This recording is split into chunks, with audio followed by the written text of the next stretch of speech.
Picture, if you will, a muddy bivouac in northern France or a frost-bitten forest in the Ardennes. Soldiers huddled together in makeshift shelters, rain soaking their wool, snow drifting through every gap, and, well, the mercury dropping below freezing. Fuel is scarce, tents are flimsy, and morale is fragile. In this environment, even a small source of warmth can mean the difference between frostbite and survival. That's where the World War II camp heater comes in.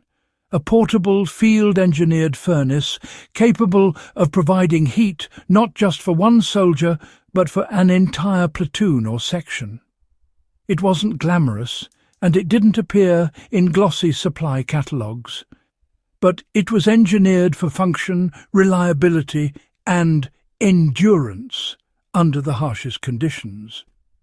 And honestly, understanding it gives modern survivalists insight into how efficient heating can be achieved with minimal resources.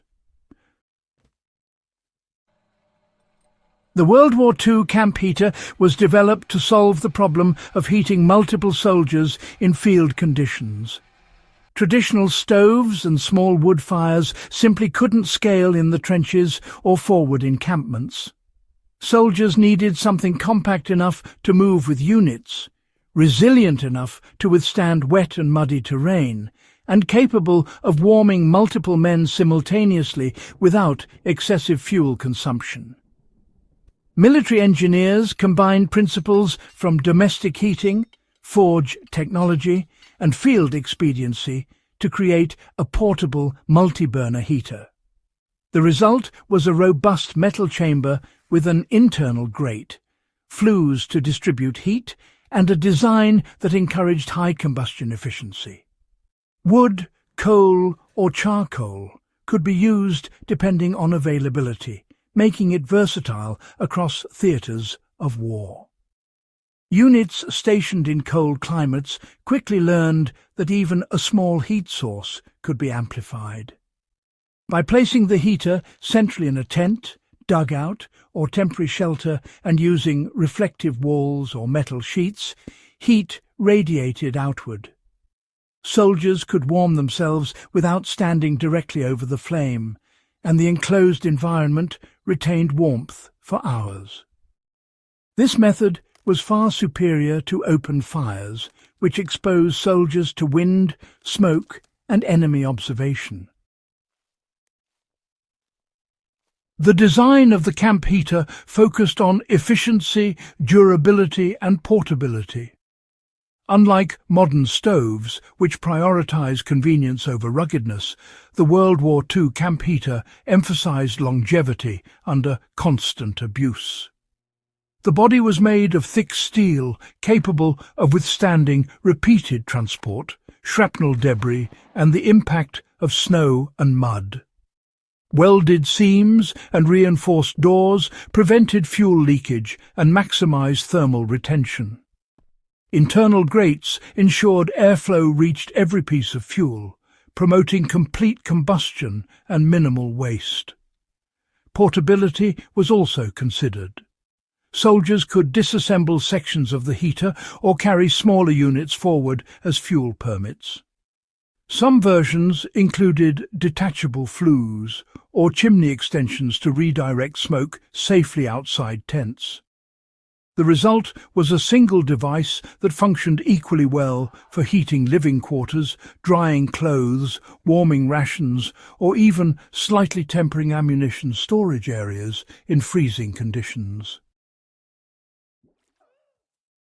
The camp heater's impact on soldier survival and operational efficiency was significant. Reports from the Eastern Front, the Ardennes and Italy indicate that units equipped with these heaters had markedly lower incidences of frostbite, respiratory illness and, well, morale-related complaints. They allowed small teams to remain operational in sub-zero temperatures without relying on continuous fuel shipments. Beyond warmth, they enabled soldiers to perform critical tasks, like mending equipment, cooking and paperwork inside heated shelters.